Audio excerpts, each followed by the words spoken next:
Hey guys, welcome back to the Kool-Aid Podcast. Welcome back to another episode.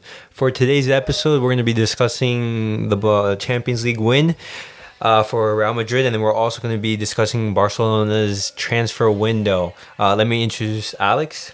Hi guys, how are you? Good to be here again. Okay, so let's get right into it. Well, what are your thoughts on Real Madrid's Champions League win? Well, I mean, it's a heartbreak. There's nothing else to say. I think I speak for every other culé out there that we really wanted this defeat for Madrid. And, we also have our history with Liverpool, but ultimately we're going to want our biggest rivals to lose, right? Of course. And, overall, it was a good game, good atmosphere. Both teams play well. And as much as it also hurts to say, Madrid has had a very good year. Yeah. The first thing I want to say is congratulations to Real Madrid. Yeah, congrats to because them. Their run was hard. They put in some amazing games, and this is not the best Real Madrid team out there. Oh no, definitely not. Definitely not. I have no idea how this team won the Champions League. Just looking at each and every single game, Benzema just bailed them out, and there were like some instances where just like they had the luck of the devil. It almost feels like collectively they didn't deserve it. Like, I mean, no, I mean it in the sense like it was based on too many individual performances, like you said. Like for example, this final, it was all thanks to Thibaut Courtois. Crazy game. Valverde put in like a good performance. Carvajal.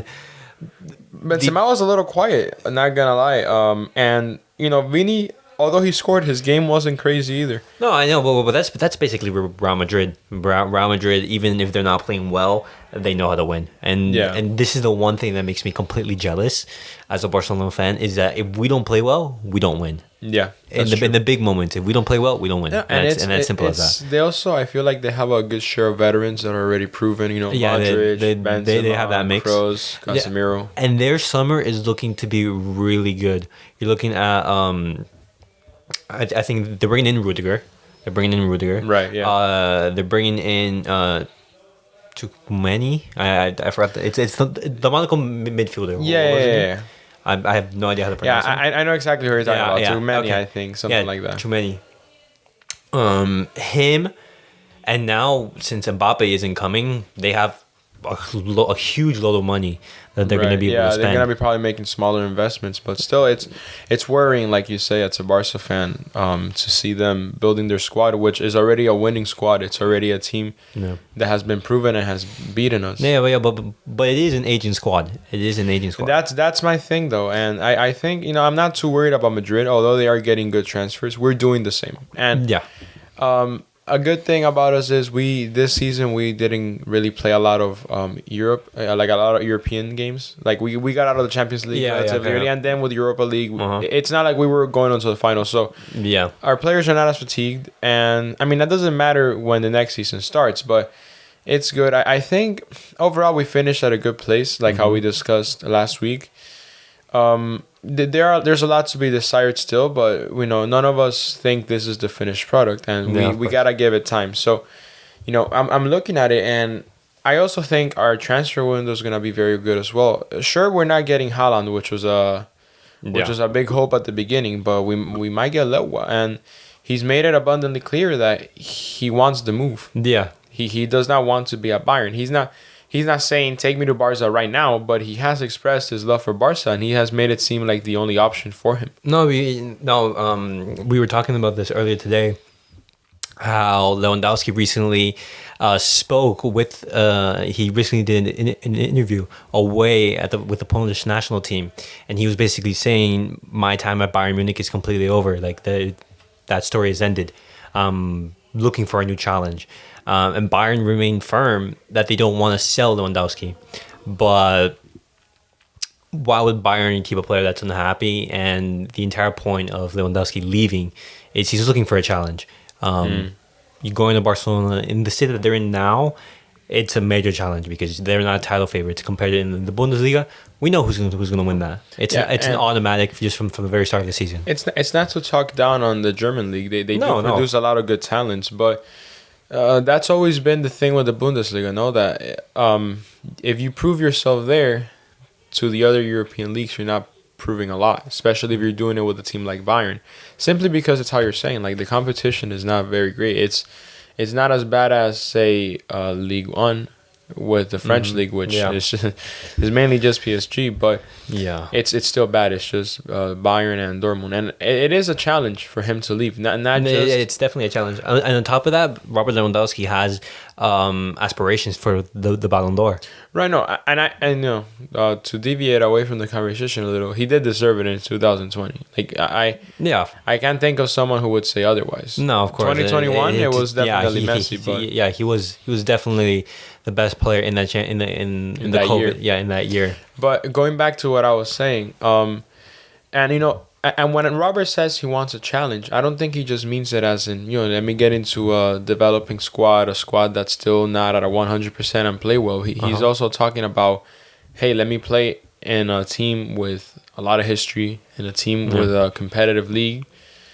And, it's also, to an extent, it's also a matter of proving a point. Because he's been getting shouts as the best striker in the world for a few years now. Of course. But him doing this in a league outside of Germany would solidify this. Yeah, exactly. Just because, as much as the Bundesliga is an amazing league, La Liga is better than the Bundesliga. La Liga has, it's not an argument. The quality of the teams are much higher, and this is a great opportunity for Lewandowski to, as I mentioned before, aspire for the Ballon d'Or, because in the Bundesliga, another reason why people were saying, hey, he doesn't deserve the Ballon d'Or is because he's playing in the Bundesliga. It's a farmers league. Yeah. But as much as I disagree with that, Lewandowski has a great opportunity right now when he moves to Barca to aspire for that Ballon d'Or. And this year he has almost no chance of winning it. Benzema is the clear favorite for that award. And going back to that, I think well deserved. Congratulations to him. It's a shame that it wasn't one of ours or not one of theirs. Yeah. But he's had a terrific season, and you gotta put credit where credit's due. Yeah. Now moving on from the Lewa discussion, another rumor that's been in my radar recently has been Rafinha. Right. So what are your thoughts on Rafinha? Well, listen, I think he's a good player. He's proven himself in England, which is a challenge of itself. I would say it's the best league in the world, competitively speaking. Okay. And the fact that he's been doing it with a relatively mediocre team that is Leeds, I think it says a lot. I don't know how he would fit into the squad, because he likes playing more. The more I've been watching him, I notice that he takes the role of a 10 often. The role of a 10. Right, and that's fine, but the way he kind of has a free role, if you understand what I mean. Like, he'll play a little bit on the right. Barcelona is looking at Rafinha to replace Dembele, because Dembele, it's looking very likely that he's not going to stay at the club. Negotiations with his agent have broken down. They're not going as smoothly as we would hope, but Barcelona, their stance is, hey, we put a contract. We are waiting for Dembele's response, and then Dembele's agent is, hey, we haven't received any contract. So the negotiations have stalled, and since the season is over, his contract is up by the end of I believe in June. So Dembele's season time at Barcelona is looking to be over, and Barcelona, it's very smart that we are looking for replacements, because a player like him, we can't expect him to stay. And then he leaves, and then we are stuck scrambling to see who. No, of course, and we have wingers for days. I think that's something Barca's always producing, wingers and midfielders. But it's good to have it's not a rookie, someone who's already got some experience. But I mean, I like Rafinha. I just don't know if he's a replacement. I think he's more of an alternative, right? Because you could be right. Because when if I were to think strictly replacement for Dembele, I would say, why not activate Traore's clause? It's expensive, sure, but Adama to Traore? Yeah, Adama. If you want a replacement for Dembele, I don't think there is a player that gets closer to that than Adama. No, but I would say Adama Traore is very a similar type of player, but the difference in quality and the difference in talent is like tremendous, because Dembele, as much as he's like inconsistent, when he's on form, he's one of the best wingers in the world. For example, Adama is disruptive, he is explosive, but he's like a one-trick pony. Yeah. I mean, I understand why he's still playing at a side like Wolves. I mean, Wolves are a good team, but they're not a European winning team. I mean, you can look at his time at Barcelona. The starters, Dembele. As much as I respect Dama coming in like this difficult situation. Yeah. No, I still believe that Adama isn't, let's say, a like replacement for Dembele, but for example, let's say another body that we can add to the squad to add a little bit of depth. Yeah, I think he could be there for depth, but again, he's a young player, and he still wants to get playtime. So I understand the move back to Wolves. I think it's fair. We're not wasting his time. He's not wasting our money. So I understand, but I just don't know. Like, Rafinha could fit into the squad, but I'm having my doubts just because the way I see him play, I don't know if he's capable of adapting to a high ball possession, because Leeds has never been a ball possession team. No. They're a counter-attacking team. Okay, so Leeds are currently, they're asking somewhere in the ballpark around like 55 million euros for Rafinha. Barcelona are looking to decrease that price to, let's say, 35 by including players such as Mingueza, players such as Lenglet, players that Barcelona want to get rid of, but because of their high salaries, we can't seem to shift them. Unfortunately, since Leeds haven't managed to get relegated, that 25 million release clause, that would have been perfect. Since we've had everything agreed with Rafinha, it would have been simple. Just pay the money, and that's it. Get him. Now, since the Leeds haven't been relegated, now we need to negotiate with Leeds, and honestly, I wouldn't go higher than 35 million. 35 million. Yeah, no. For a player, he's got good quality, and I'm sure that if Xavi were to develop him further, he would be a great world-class player. Maybe not world-class, but he would definitely be a great player. Yeah, he would be a great player. So are you in favor of Rafinha coming? Yeah, I'm all for the move. I have my doubts, and I think it's fine, but the more I think about it, I agree with you. I wouldn't go over the price tag of maybe 40 million, and that's a pretty liberal estimate. Yeah, it's already like a generous head, like a fair price. I don't know. I feel like a player like him shouldn't require that much money. Like, you shouldn't be paying 50 plus million for Rafinha. Like, no, of course. Sure, he's skillful, but he's still got a lot to prove, especially in a new squad. In this market, you have players such as like Harry Kane going for 80 million euros. That's insane. And then you have, for example, Sadio Mane who's rumored to go to Bayern Munich for 35 million. 35, that's crazy. Yeah, that's a great steal for sure. I would say if I was Barcelona, I would look into Mane, seeing like, hey, are you interested in coming to Barcelona? What can we offer? Yeah, I would definitely take Mane as well. He's a great player. But the one problem I have with that is Mane has been playing the majority of his career at Liverpool in the left wing. Right. And we have Ansu Fati. Yeah, but we have, for example, Aubameyang, Ferran Torres. So that is a position that is not, let's say, available, but Sadio Mane will bring in that immense boost of quality. Yeah, but I'm gonna go ahead and disagree with you, because you can make the argument for both Fati and Mane as a striker. If you look at this season, we have seen that at times, especially since Luis Diaz came into the Liverpool squad, Mane has shifted a lot into the striker position. Now he alternates with Diogo Jota, and what they will do is they'll put him back at left wing. Like, they'll usually sit down Diaz, striker, and Mane the left wing. If he's going to be playing as a striker, we're looking at Lewandowski. Who would you rather have as a striker, Lewandowski or Sadio Mane? Oh no, it's not a contest. Yeah, exactly. You would want Lewandowski. So if Lewandowski comes, that means no Mane. That means no Mane, and let's say it's either one or the other. And clearly Lewandowski isn't staying at Bayern. But I'm fine with that, because I understand. It'd be nice to have a player like Mane, because who would say no to that? He's a great player. He's proven a lot in England.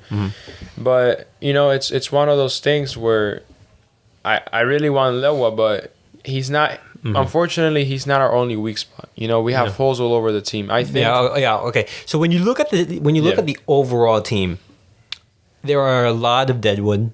There are a lot, and there's players that are coming back from loan, and there's a lot of players that we need to get rid of. But because of their high salaries, we cannot get rid of them.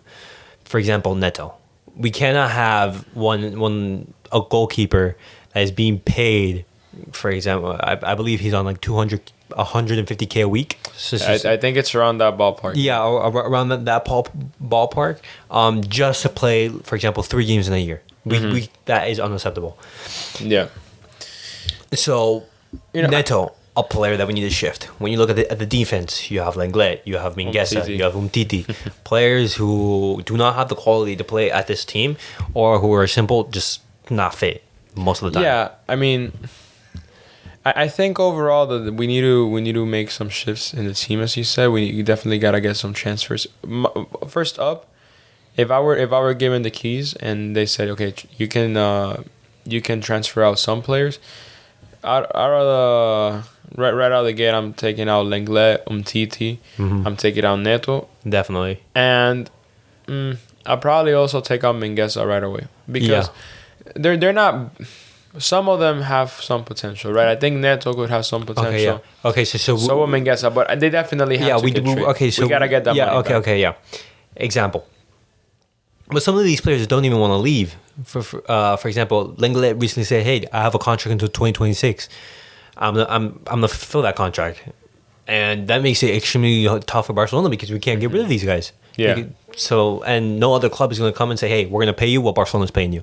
Absolutely not. Exactly, no. So it makes it. This is why the mess that Bartomeu created, it won't be finished. It won't be like fixed in a year. No, we need at least 3 years. At least 3 years for most of it to get going. But listen, just to like revamp the squad. Exactly. Because then you look, for example, up front. Luke De Jong, he's not staying. Adama Traoré, he's not staying. In midfield, you have players that we're looking to put up for loan. For example, Ricky Puig. Yeah, big fan of him though. Yeah, exactly. He's a good player. He's got a spirit. He needs at the point in his career where he needs to be playing regularly. Yeah, and he needs to be developing and getting the confidence. Yeah, exactly. He needs to be playing regularly. So Barcelona has to be looking for teams that are interested in him. Yeah, and I think that's fair. But going back to the previous point, yeah, we do have a lot of deadwood players in the team, and I think this summer.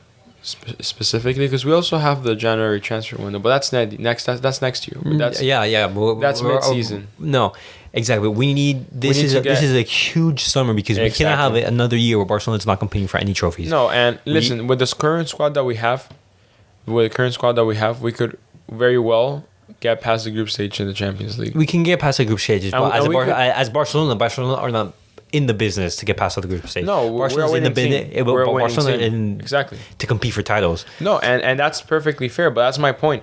Like, we're not at a terrible spot right now, but we need to get going. We can't let teams like Madrid keep growing, and we keep getting far behind. I mean, if you look at it from a quality point of view. Going on to that Madrid point, historically, both of these teams, Real Madrid and Barcelona, at their peaks, they both pushed each other to be better. Oh no, for sure. Of course, for example, going a few years back, having, for example, the greatest Barcelona team, do you think that Real Madrid were slacking? No.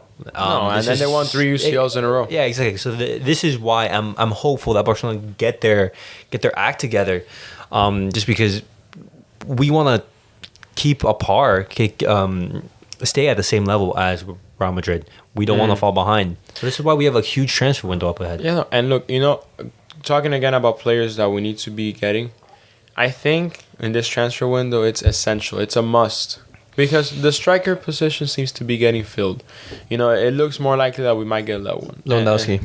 And that's honestly insane news to have him. He's a great player. I think he's in the top 3 strikers in the world. At his point, he was the best. Yeah. So, it's awesome to be hearing that we can get a player like him. But we got to remember that our biggest issue right now is not attack, it's defense. Yeah. Our defense has been letting us down all season long. We saw it in the Frankfurt game.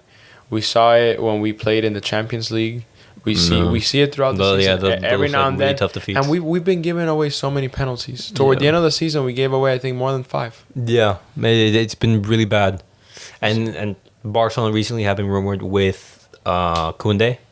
Yeah. The player from Jules Koundé. But for the player from Sevilla. I don't know if he might go to Chelsea though, because he also has. No, yeah, exactly. Even though these are rumors, I don't see as much as Xavi is like a big fan of Koundé. Yeah, I mean, who isn't? The operation, Sevilla are looking for 70 million, 70, 80 million for a defender. Chelsea, but that's the thing. I understand we can't be wasting a lot of money, but Chelsea just got new owners, right?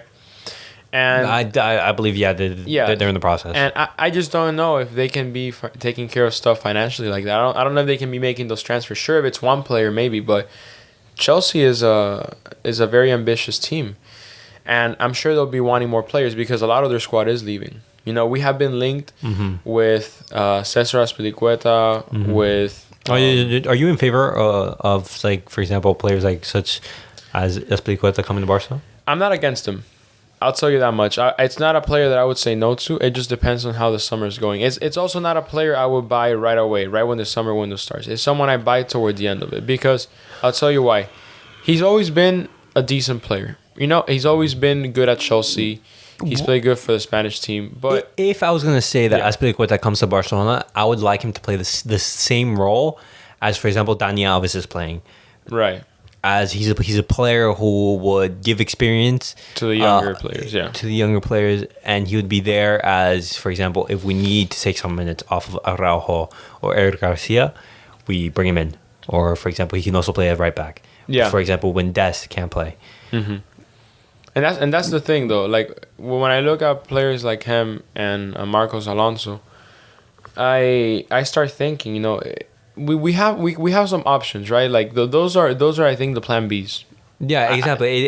It's to add depth to the squad, right? No, and even then we can use them to fill roles that we need because we have players like Jordi Alba who are aging, and they're not gonna be the same maybe next season or the one after. And we also have players.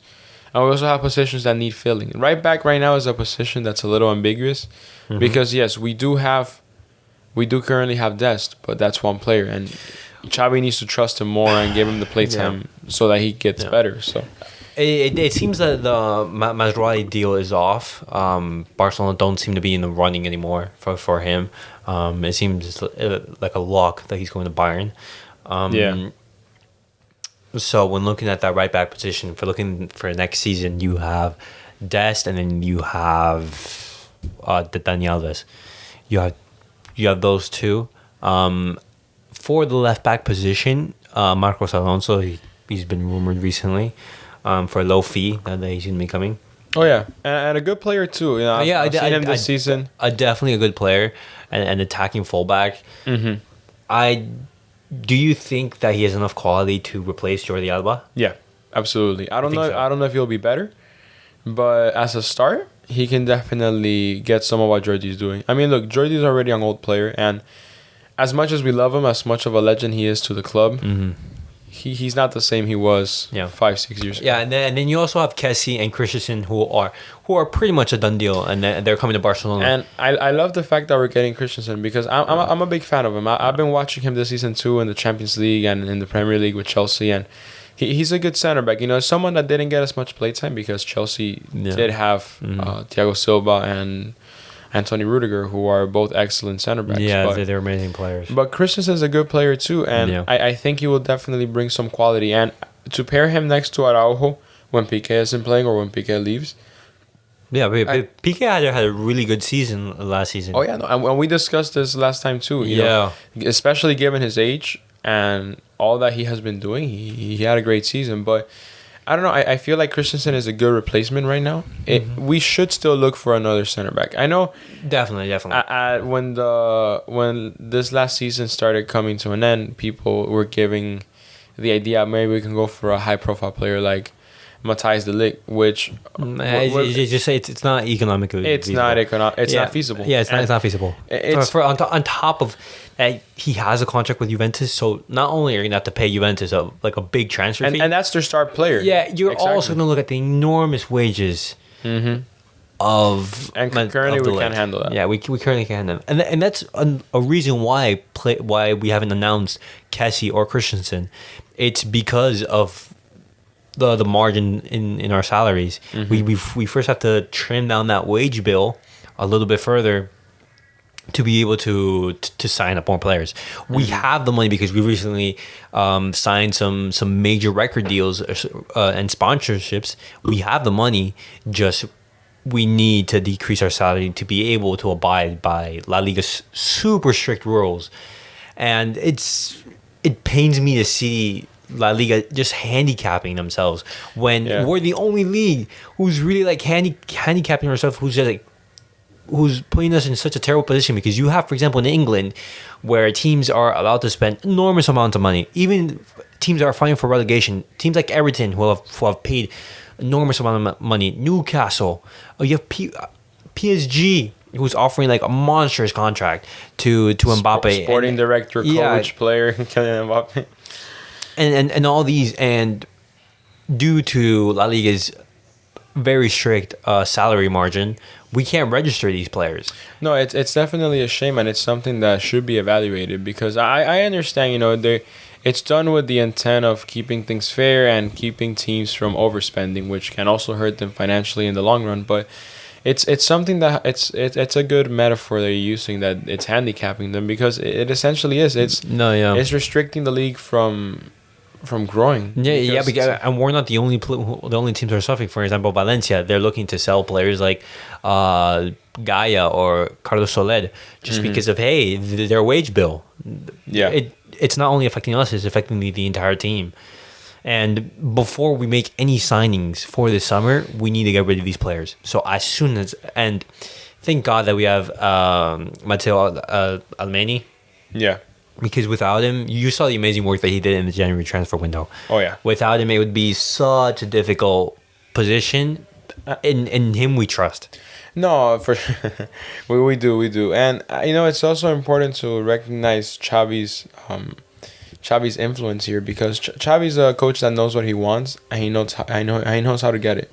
So it's important to look not only at the business he did in the January transfer window by bringing players in like Traore, and bringing more quality to the squad also, because it's not so much bringing in players, but it's also how you use them. Because I think the prime example of this is PSG. They brought Messi, and they were building the super squad, but Donnarumma underperformed, and Messi hasn't had the best season. Now that's another issue. That's more of a team chemistry problem. But it's how you get them together, and I think Xavi's an excellent coach on that. But I will say this: if we keep talking about places we need, now we got Chiesa. Right, excellent replacement for Busquets, in my opinion. They're very different players, because I would see Kessie as like a box to box. I don't see him as like a holding midfielder. But see, I don't think Barca need a holding midfielder, and I'll tell you why. Well, I mean, if the way that Xavi wants to play, we need a holding midfielder. Yeah, and we haven't found that replacement for Busquets. I understand that, but I'm saying we don't need such a traditional holding midfielder, because if I think of a traditional holding midfielder, off the top of my head, I'm thinking Busquets. Yeah, it's someone who would stay. Yes, he would push up, but he would push up very conservatively. He would stay right in front of the center backs in case there's a counterattack, or in case he just needs to help distribute the ball, and that's fine. But you know who I think, even though he's a box-to-box, I think Chiesa can fit perfectly into that role. He's a very physical player. He's not afraid to get to it and to get the ball back. And that's another thing. Barca has had an issue in recent years, and it's a part of having an aging squad where they're not as physical and they're not as aggressive on the ball. Another reason why that is just our physical preparation, our training wasn't on par with that of other teams. You saw how Lewandowski said Barcelona don't have the intensity. That intensity comes from our match preparation, our training sessions. Correct. If we don't train intensely, if we don't prepare correctly, we're not going to be able to compete at the very top level. Of course not, no. And that's where we suffered all these years. And so when you look at these players, and they're aging. Even though Xavi is taking the best out of Piqué, out of Busquets, out of Jordi Alba, we need to look forward. We need to look for players that can replace them and will challenge their spots. As the first team starter. Yeah, no, I mean, and these players only have I would say a couple more years at most. Busquets, I would say after this season, he either leaves Barca or he retires. I would definitely say that for Busquets, for Piqué, and Ter Stegen, because looking at that Madrid game, you saw how key Courtois was during that entire tournament. Yeah, we definitely need someone who can hold it down. Having a great goalkeeper is the difference between winning the tournament and losing it, because you saw how that one save, how like a couple of saves that Courtois had to make. Difference. The shot by Mane and then the shot by Salah up close. Yeah, exactly. Those two shots basically kept Real Madrid in the game and won them the game. And that's it goes back to the old saying: offense entertains, but defense wins games. Yeah, the defense will win you titles. And that's correct. And I also think it's important to remember that not only are we strengthening the midfield, but we're strengthening the team as a whole. Like we've mentioned possible attacking options in Rafinha and Lewan, and we also mentioned our midfield could be and in the midfield, negotiations are currently stalled between Manchester United and Barcelona regarding Frankie de Jong. Mm-hmm. I would love to keep him personally. Yeah, I would love to keep him. The only way that Barcelona sell Frankie de Jong is as a last resort. For money. Yeah, it's basically, and I would like to see that money, for example, redistributed to the entire squad. Invest 35 million in Lewandowski. Another player that we're looking at is Koulibaly. We invest 35 million in Koulibaly. And I wanted to mention that earlier. I think Koulibaly, I personally, before a few weeks ago when I started seeing the rumors, it's not someone that I would watch often, just because I don't watch a lot of Serie A as it is. Yeah. No, especially just Napoli in general. Yeah, but great player. Yeah, great player, fantastic player. I've been watching his clips. I've been watching his clips on YouTube, and an insane player, to be fair. And I think he would fit the squad perfectly. When I see him as a good replacement for Piqué and someone who could play excellently along with Araujo. So, it's a matter of time. We gotta give it a few weeks, see how we're going. But we have to be as aggressive as we can, and we gotta go for the transfers right away. We can't give it time. And with the players we do have to sell, we gotta start looking for other alternatives. If we can't sell them, at least put them on loan and get some money for that. And on top of that, just a topic that I was forgetting is that you have players from loan that are coming in. For example, you have Pjanic, who's coming back. Yeah. He's another player who said, "Hey, I have a contract with Barcelona, 2 years. I'm gonna fulfill that contract." Yeah.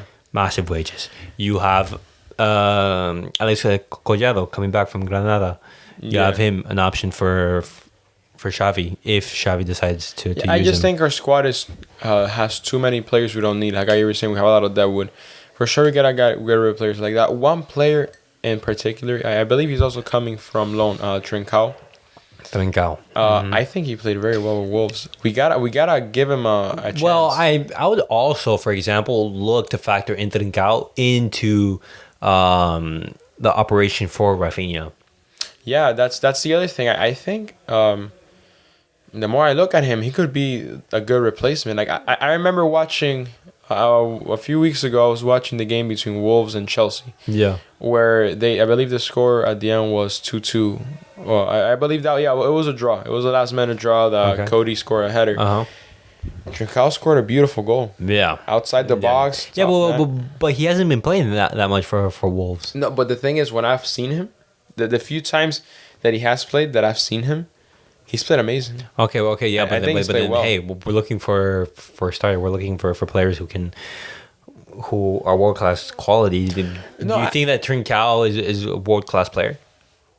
Not now, but he can be. He can be. I think he has the potential. I think he has the potential to be a top winger, and I see him more as a more traditional right wing. Someone like, in a sense, like Mohamed Salah, who likes cutting in, likes shooting. Okay. Like, sure, he can create. I think he has that in him, but I think we need players like that. Players that aren't afraid to shoot, and that's my other thing that I wanted to say earlier about Dembele. As good of a winger as he is, and as many assists as he provides, I have an issue with the fact that he just doesn't score. And that's fine if you're giving assists, but when he's not on, he's just not on. When he's not providing those assists, when he's not making those runs and delivering those crosses, it feels like he's just not playing at all. Yeah, it's that end product. So in a way, I think, to go back to what you were saying about Traore being a one-trick pony, I think Dembele can often be that too if he's not being effective. No, yeah, I absolutely agree. Mm-hmm. This is why Xavi is looking to nurture him, to improve him. This is also why. But you know what? I think, look, on his day, Dembele can be one of the best wingers on the planet. But that's fine. But I think if it's taken him so long to decide a contract with a team that wants him this bad, just leave. Yeah. You clearly don't want to be here that much if the money is what's essentially making you. Yeah. But listen, my final thoughts is we gotta give more credit to the players coming in. Some of the players coming in from loan like Trincao. We gotta see how Xavi develops them in this offseason, and we gotta see how they could fit into the squad. Now, we gotta keep pressing for those players that we already have and that we might get. Mm-hmm. With people like Azpilicueta and Alonso, if it comes down to it, get them. They're not bad players. They can fit well into the squad. Well, that what we gotta keep pushing for that signing. I would say the one signing that we desperately need to make is a center back, a top center back, and Lewandowski. Though with those two, I think it boosts our chances. It's crucial, yeah, enormously. Because the rest we can always work around with. Of course. Because, but yeah, I think a big center back signing. Maybe Koulibaly, maybe not, but a big center back. We got a big center back, and then that one. I think we could be set for the season. At least a good part of it, and we can still see a lot of players can. Yeah, and then we'll see like, hey, if we're missing any spots or we need anything, then we have the January transfer window before we go into like the business end of the season, where titles are won, championships are lost, etc. Mm-hmm. Yeah. Okay. So.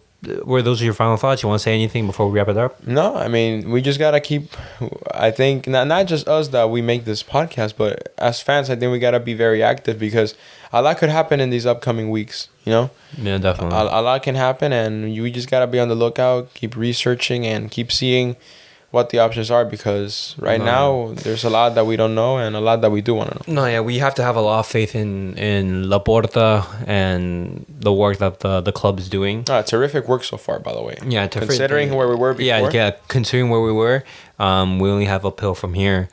And we have a huge summer ahead. We have a very, very big summer ahead. Looking forward to it. Yeah, we're definitely looking forward to that. So guys, that was it for today's episode. Give us your thoughts, your comments, anything you want to mention. Do you agree or disagree with any of the topics that we said? And we'll catch you guys all in next week's episode.